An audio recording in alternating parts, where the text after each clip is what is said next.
Now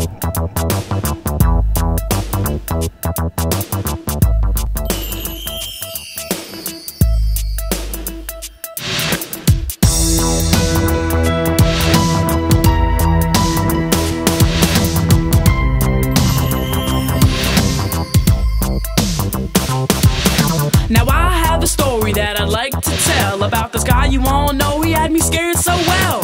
He comes to me at night after I crawl into bed. He's burnt up like a hot dog and his name is Fred. He wears the same hat and sweater every single day, and even if it's hot outside, he wears it anyway. He's home when I'm awake and he shows up when I'm asleep. I can't believe that there's a nightmare on my street.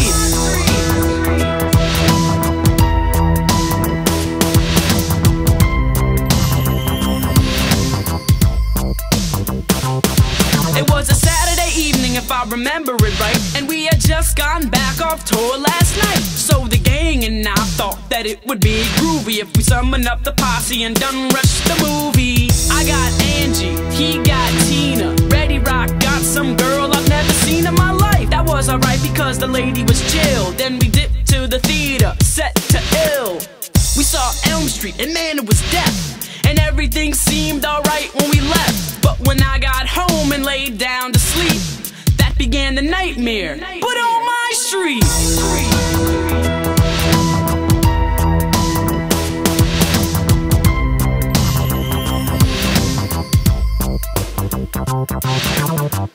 It was burning in my room like an oven. My bed soaked with sweat and man, I was bugging.